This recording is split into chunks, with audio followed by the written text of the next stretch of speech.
E aí pessoal, tudo bem?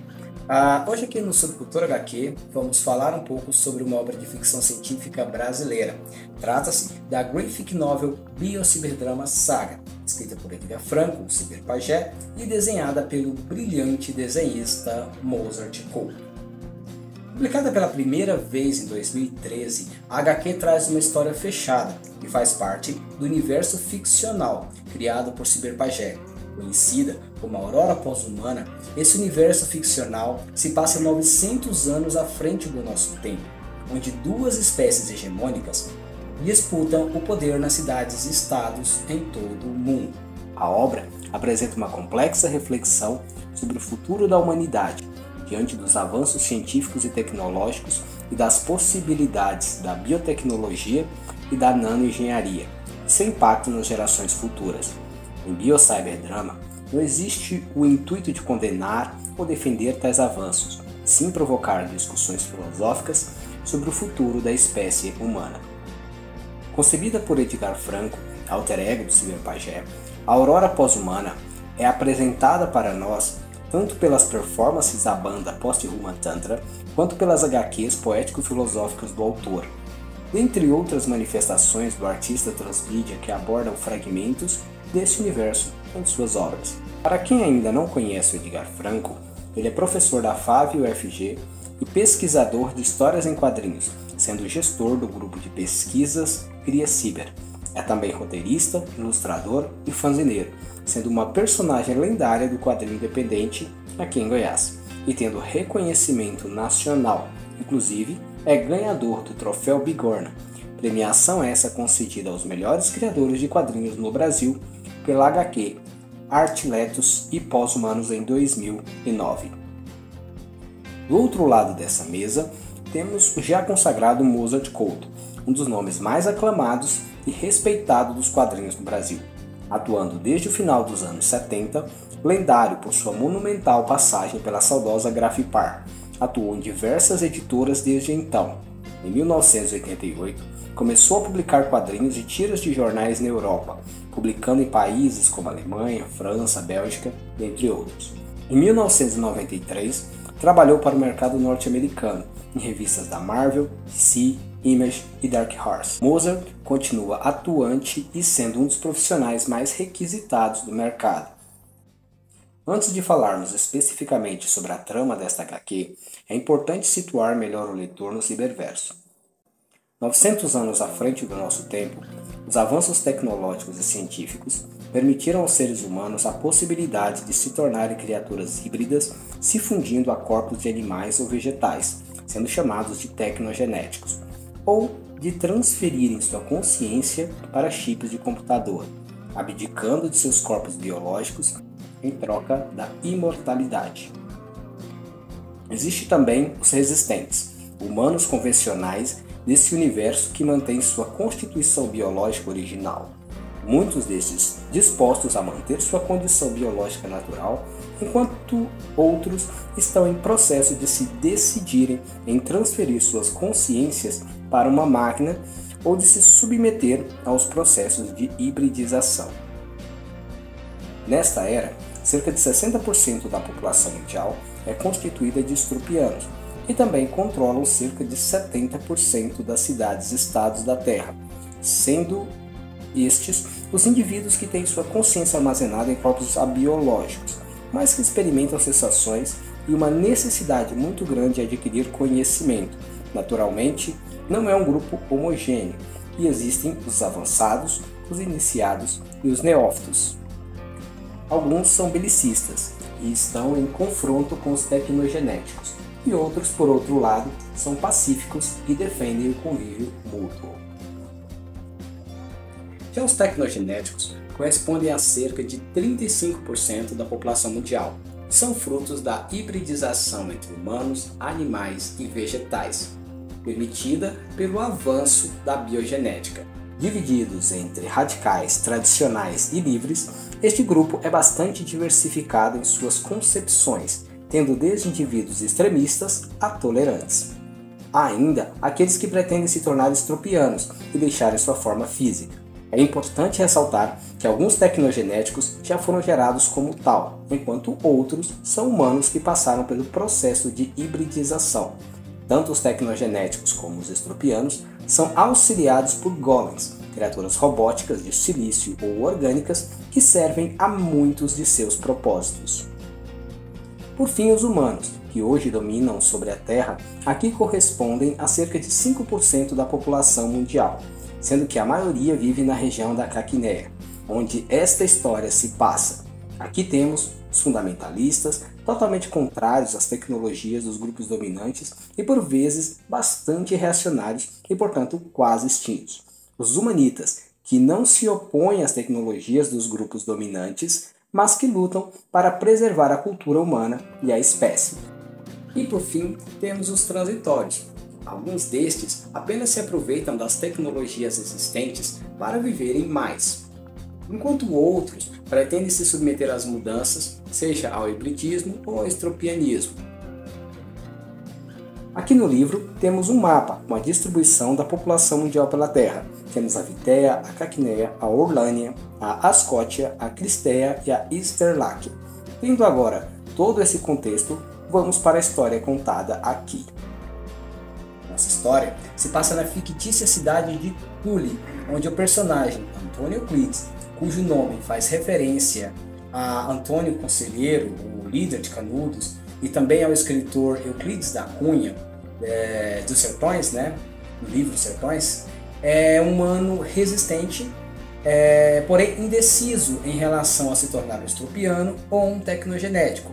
Ele acaba participando tanto de reuniões de estropianos como de tecnogenéticos, sempre tentando persuadi-lo a participar desse processo de mudança. Enquanto ele decide o que fazer, somos apresentados a vários outros personagens, com concepções diferentes vivendo nesse novo mundo. Temos indivíduos radicais, fundamentalistas, fanáticos, conservadores, liberais, terroristas, pacifistas, traidores e oportunistas. Alguns são egoístas, individualistas, traidores. Enfim, mesmo que a humanidade, como conhecemos, define ao passo que as novas espécies dominam o mundo, a essência humana permanece intacta. Essa se dissipa mais entre os estropianos, mas os híbridos e os humanos mantêm aspectos similares aos atuais. Mesmo com todo o avanço tecnológico, não significou uma mudança total no comportamento humano. Por mais híbridos ou avançados que sejam, as imperfeições da raça humana estão lá. De todos os personagens apresentados, de longe a mais carismática é a Orlânia. Doce e apaixonada por Antônio Euclides, ela é uma tecnogenética com membros inferiores de canguru e hermafrodita, embora seja essencialmente feminina. Amiga de Antônio, ela tenta convencê-lo a se tornar um híbrido. Nesse meio tempo, somos apresentados a Michelle, a mulher de Antônio, que estava viajando e volta grávida dele. Diferente de Orlânia, essa resistente se mostra um tanto antipática, entusiasta dos rituais tribais, claramente preconceituosa com os tecnogenéticos.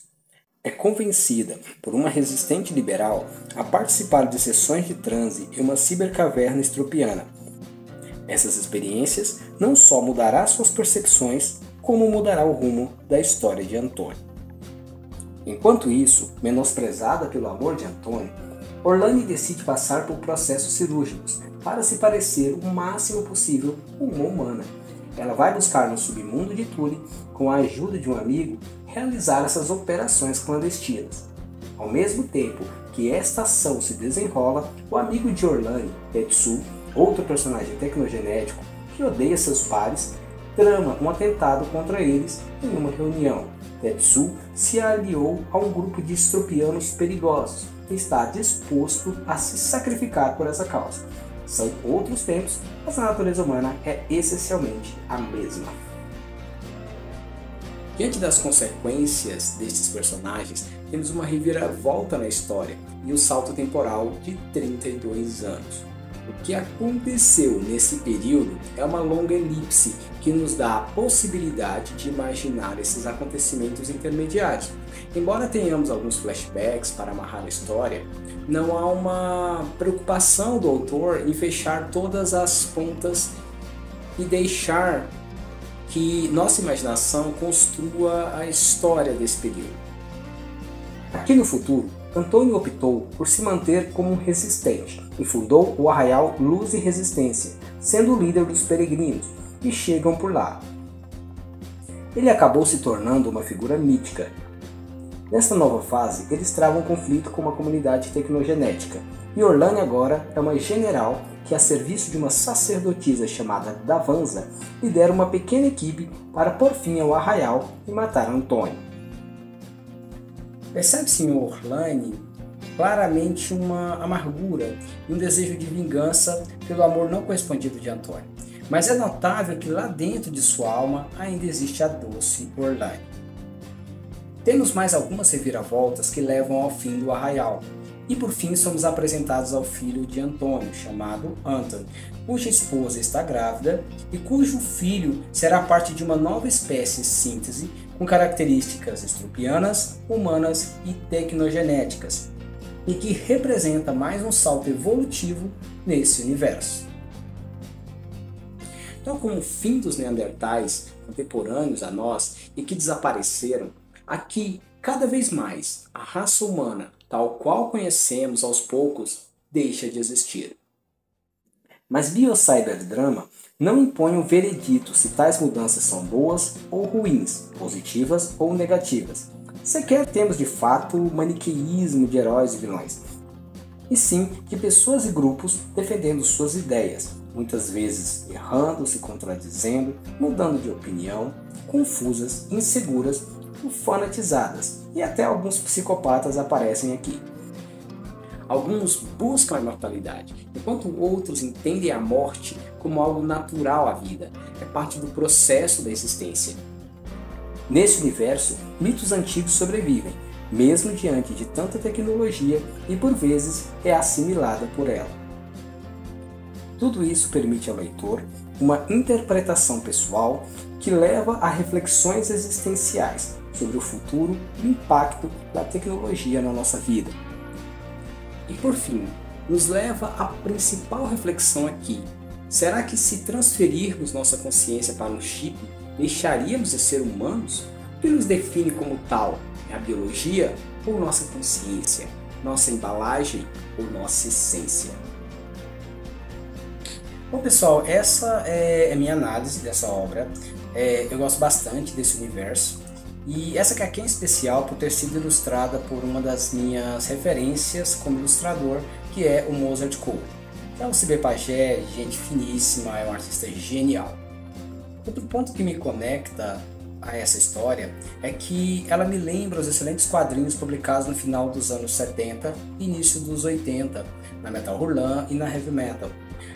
Isso não significa que a HQ soe datada, muito pelo contrário. Em tempos de discussões sobre o impacto das inteligências artificiais, da obsolescência humana frente à tecnologia e dos desafios da modernidade, essa HQ ela nos faz refletir sobre um futuro que está conectado com o hoje. Outra peculiaridade deste trabalho são os extras, que mostram toda a construção deste universo e que pode ser usado como um guia para a criação de universos ficcionais para quem estiver pensando em se aventurar neste fascinante mundo da ficção. Temos ainda outras HQs extras no final da obra, desenhadas pelo Cyberpajé, além de esboços e concept da criação. Em suma, uma bela obra de ficção científica. Espero, sinceramente, que este vídeo contribua para que mais pessoas possam se interessar por este excelente quadrinho e por este universo da Aurora Pós-Humana. Aqui embaixo vou deixar fixado o Instagram do Cyberpajé e do Mozart Couto, para quem quiser conferir de perto seus trabalhos. Bom pessoal, por este vídeo é isso. Se puderem curtir esse vídeo, compartilhar, ativar as notificações, comentar, se inscrever, ajuda muito o canal. Se tiver gostado desse conteúdo, confere também nosso vídeo sobre a HQ Noite Sem Fim, Os Perpétuos, do universo de Sandman. Valeu e até a próxima aventura!